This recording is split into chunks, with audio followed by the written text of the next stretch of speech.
The city lights blurred into a watercolor painting as the train rattled through the night. I leaned my head against the cool glass, the rhythmic clatter a familiar lullaby. It was the last train of the night, the one they called the Midnight Express, heading to a place I'd only ever seen on a map.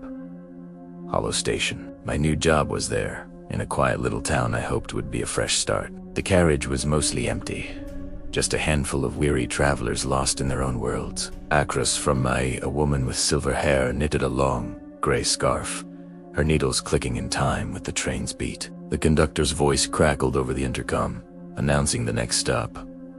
It wasn't mine. I checked my watch. Still another hour to go. I pulled out a worn paperback, but the words swam before my eyes. A strange feeling, a mix of excitement and unease, settled in my stomach. The silver-haired woman looked up, her eyes, the color of a stormy sea, meeting mine. She offered a small, knowing smile, then went back to her knitting. It was oddly comforting. Suddenly, the train lurched, the lights flickering violently before plunging us into complete darkness. A collective gasp echoed through the carriage. The rhythmic clatter was gone, replaced by an unnerving silence. My heart hammered against my ribs. Outside, there was nothing. No city glow, no distant farmhouse lights, just an inky, impenetrable blackness. It felt like we had been swallowed whole. A moment later, the emergency lights flickered on, casting long, eerie shadows down the aisle. The conductor, a man with a kind, weathered face, walked through the carriage, his voice calm but strained. "Just a minor technical issue, folks. We should be moving again shortly." But his eyes darted nervously towards the windows, and I knew it was more than that. The silver-haired woman had stopped knitting. Her scarf lay pooled in her lap, and she was staring intently out the window, her brow furrowed. I followed her gaze. At first, I saw nothing but my own pale reflection. Then, a faint light appeared in the distance. It wasn't a town or a signal light. It was a soft, pulsating glow, like a firefly trapped in a jar. It grew brighter, closer, and I could just make out a shape taking form in the darkness. A station.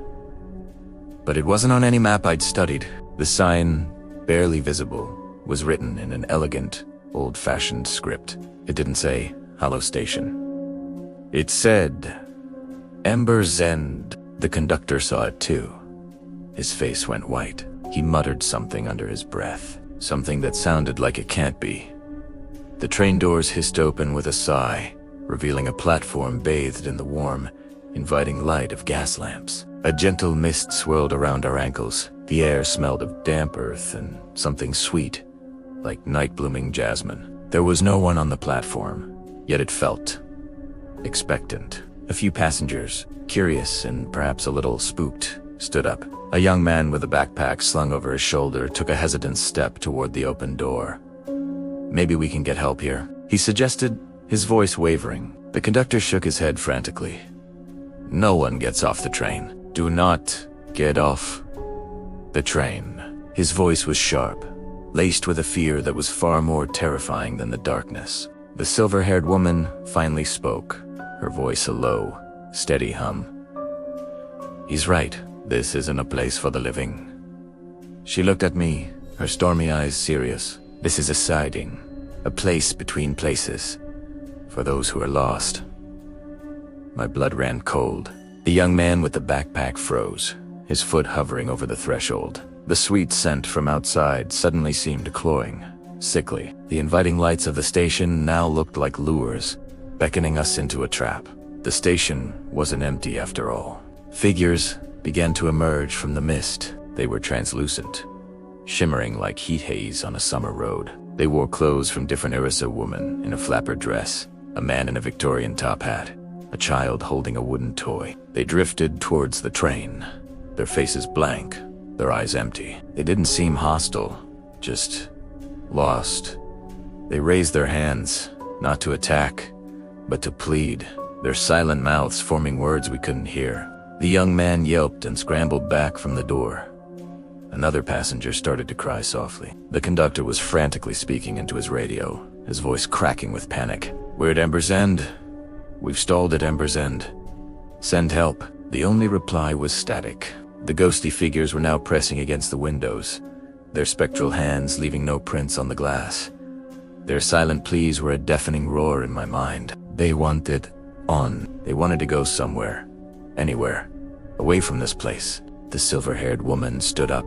She walked to the open door, calm and resolute. "They're just waiting for a train that will never come," she said softly, more to herself than to us. She pulled a small silver locket from around her neck and held it out. It began to glow with a soft, warm light, brighter than the gas lamps outside. "We don't belong here," she said, her voice now ringing with an authority that defied the chaos. She faced the apparitions.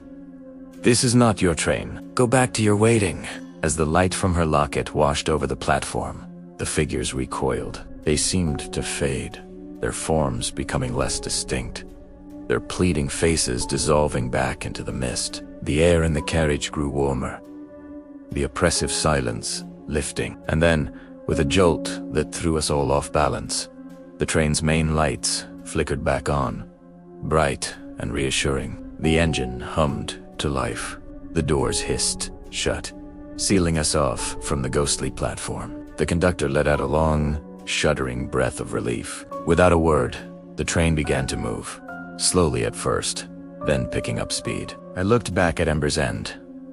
The station, the lights, the mist was all gone. There was only the endless, empty night. It was as if it had never been there at all. We sat in stunned silence for what felt like an eternity. The silver-haired woman sat back down, tucking her locket back beneath her collar. The knitting needles started clicking again, a steady, comforting rhythm in the quiet carriage. It was almost as if nothing had happened. Finally, I found my voice. "What? What was that?" Sa looked up, her expression serene. "Some trains make unscheduled stops," she said simply. "You just happened to be on one of them." She didn't offer any more explanation, and I didn't press for one. I understood, somehow, that I had brushed up against a secret the world wasn't meant to know. An hour later, the conductor's voice, now sounding perfectly normal, announced our arrival. Next stop, Hollow Station. "This is the final stop, Hollow Station." The train pulled into a small, clean, well-lit station. It looked completely ordinary. It looked wonderful. As I gathered my bags, I glanced at the silver-haired woman. She gave me a final nod and a small smile. "Welcome to a new beginning," she said, stepping onto the platform at Hollow Station.